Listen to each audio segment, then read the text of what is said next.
Alhamdulillahilladzi khalaqal insana wa 'allamahul bayan. Nashkuruhu syukra man talabal mazida minal malikid dayyan. Ashhadu an la ilaha illallah wahdahu la syarika lah, lahul karimul mannan. Wa ashhadu anna sayyidana wa habibana wa imamana Muhammadan abduhu wa rasuluh al-mab'utsu bi asyrafil adyan. Allahumma salli wa sallim wa barik ala sayyidina Muhammad wa alihi wa sahbihi ahlil fadli wal irfan. Amma ba'd. Fa ya ibadallah ittaqullah وسارعوا إلى مغفرته والرضوان. فقال الله تعالى في كتابه الكريم: أعوذ بالله من الشيطان الرجيم ولكل وجهة هو موليها فاستبقوا الخيرات أينما تكونوا يأتي بكم الله جميعا إن الله على كل شيء قدير. Shadaqallahu azim. Jamaah-jamaah yang dirahmati Allah, melaksanakan perintah-perintah Allah dan menjauhi larangannya merupakan aplikasi takwa kita, merupakan perjuangan kita dalam kehidupan kita, dan inilah merupakan bekal utama kita menghadap Allah di hari yang akan datang. Karena hanya takwalah bekal kita untuk sowan kepada Allah setelah meninggalkan kehidupan dunia fana ini. Dan inilah yang selalu disarankan ataupun disampaikan oleh khatib, khususnya untuk pribadi khatib dan umumnya untuk jamaah yang hadir di masjid ini. Jamaah-jamaah yang dimuliakan Allah,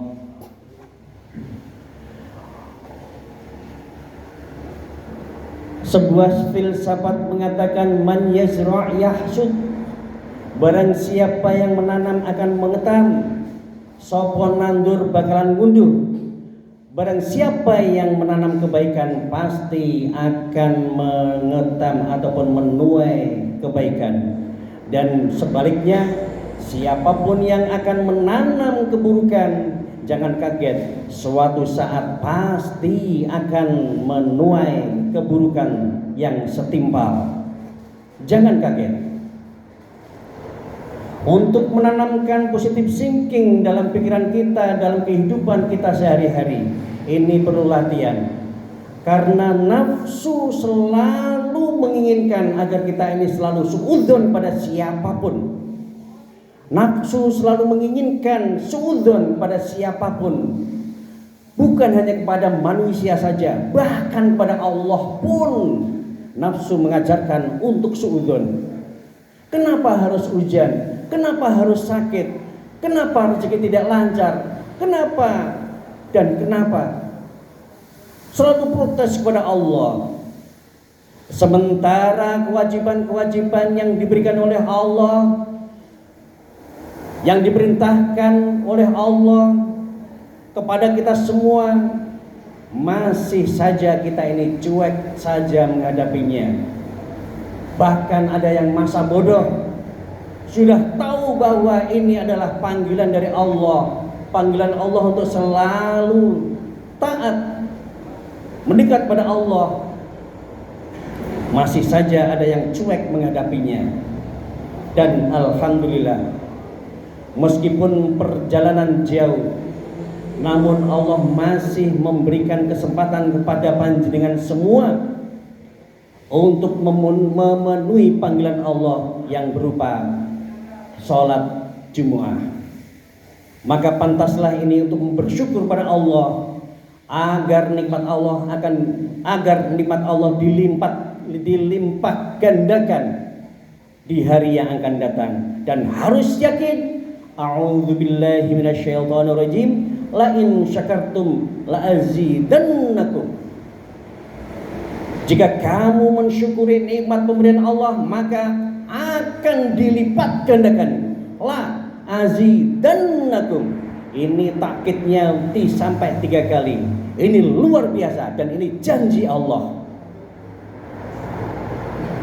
Memang di satu sisi Allah pernah memberikan pelajaran pada kita semua.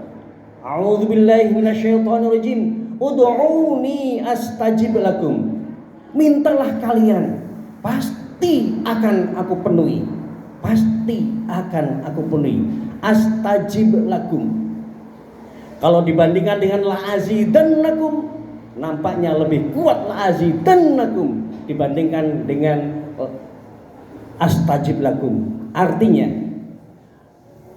membandingkan dua ayat ini, semestinya kita dapat mengambil pelajaran bahwa mensyukuri nikmat Allah ini jauh lebih tinggi, lebih berat untuk mengerjakannya. Karena apa? Orang yang selalu pintar ataupun rajin untuk mensyukuri nikmat Allah ini tidak gampang. Karena nafsu manusia selalu menginginkan sebaliknya, menginginkan yang lebih dan lebih. Sebuah contoh, turunnya hujan mungkin jadi berkah, tapi bagi mereka yang diselimuti oleh nafsu pribadi itu berbeda cara menghadapinya.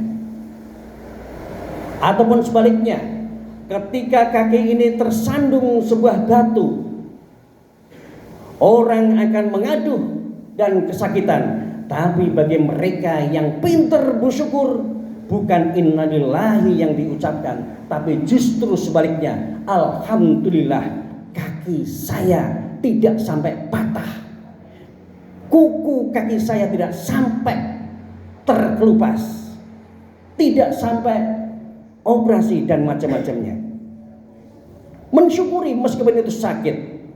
Coba kita pandang saudara-saudara kita yang hari ini sedang terlanda sebuah musibah ataupun diuji dengan sakit. Betapa rasa sakit dirasakan. Sakit sekali. Tapi bagi orang yang menyadari bahwa ini sakit bukanlah sakit, tapi adalah peringatan ataupun sentilan manis kasih sayang Allah, agar kita selalu segera mendekat pada Allah mumpung masih ada nyawa.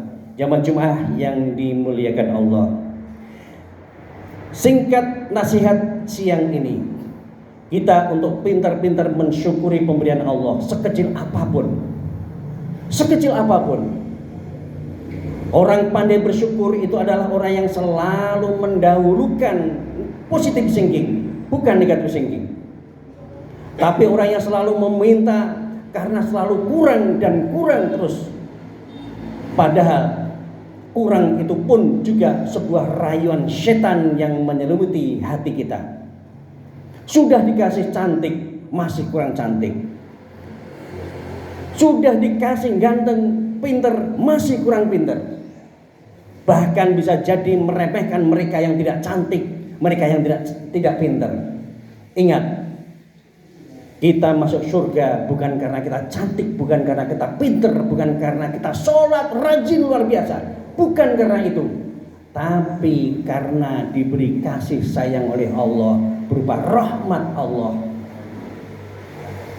Perlu kita ingat, meskipun kita sudah rajin sholat, rajin beribadah, rajin amal soleh yang lainnya, tapi ingat, jangan ada terlintas sedikit pun dalam hati kita, dalam pikiran kita, bahwa aku sudah rajin beribadah. Hati-hati. Karena apa? Bisa jadi kata-kata itu menjadi kesombongan. Sementara karena sombong akhirnya menilai yang lain. Mending saya yang lebih rajin beribadah daripada orang itu yang tidak rajin beribadah, akhirnya menyombongkan. Bahkan bisa jadi karena saking sombongnya, akhirnya kita lebih pintar mengorek kelemahan ataupun kesalahan orang lain. Ini akan lebih merugikan kita lagi. Sebagaimana sejarah ataupun nasihat Rasulullah Sallallahu Alaihi Wasallam ketika ditanya, wahai para sahabat, kalian tahu siapa itu orang yang rugi? Para sahabat menjawab menurut versi mereka, tapi Rasulullah menjawabnya beda. Orang yang rugi adalah di hari kiamat nanti orang yang membanggakan puasanya, ibadahnya, sholatnya, namun rajin juga membuli sahabatnya, mengatakan jelek sahabatnya pada orang lain. Membuli, memang membuli itu enak, tapi hati-hati, itu adalah virus yang akan menggerogoti amal soleh yang selama ini sudah kita kumpulkan. Hati-hati. Maka silent is gold. Diam itu adalah emas. Diam bukan berarti diam, tapi diam adalah ngempet untuk berbicara negatif, menahan untuk tidak berbicara jelek orang lain. Biarkan orang lain mengatakan jelek terhadap sahabatnya, tapi kita yang diajak ngomong diam, tidak perlu komentar. Dan hari ini para jamaah yang dimuliakan Allah, bulian-bulian ini begitu menyebar luas di medsos. Hati-hati, kita jangan menjadi bagian dari mereka. Padahal bulian-bulian itu adalah propaganda mereka yang tidak suka dengan Islam dimanapun. Mudah-mudahan setelah jamaah Jumat ini, ibadah Jumat ini, kita dibangkitkan lagi untuk selalu sadar bahwa nyanyian setan ada di depan kita, kapanpun selalu mengganggu dan siap menerkam kita mencari mangsa. Sebagaimana seorang ulama yang pernah ditanya bagaimana gambaran setan itu mengganggu kita, beliau menjawab bahwa setan itu ibarat seekor kucing yang kelaparan, yang menanti makanannya di depan lubang tikus. Sikapnya yang siaga satu, bukan hanya siaga satu, mungkin siaga setengah, saking siapnya. Begitu ada gerakan sedikit pun, peluang sedikit pun, maka tidak akan disia-siakan. Namun sayang seribu sayang, kita yang sebagai mangsanya setan, begitu ada ancaman, namun kita masih santai-santai saja diancam oleh setan. Sadarlah bahwa setan selalu mengancam kita setiap saat, setiap waktu. Berbuat maksiat bukan karena kita ingin berbuat maksiat, tapi karena kita mengambil kesempatan untuk bermaksiat. Naudzubillah, tsumma naudzubillah. Maka jawabannya, a'udzubillahi minasyaitonir rajim. Aku berlindung pada Allah dari godaan setan yang terkutuk. Ini jawabannya, agar kita selalu dilindungi oleh Allah dari nyanyian setan, dari gangguan setan. Insyaallah, Allahumma amin. A'udzubillahi minasyaitonir rajim. Bismillahirrahmanirrahim. Qul a'udzu birabbin nas, malikin nas, ilahin nas, min syarril waswasil khannas, alladzi yuwaswisu fi syudurin nas minal jinnati wan nas. Ja'alana Allah wa iyyakum minal faizin al aminin wa adkhalana wa iyyakum fi ibadihi sholihin. Wa qur rabbi warham wa anta khairur rahimin wastaghfiruh innahu huwal ghafurur rahim.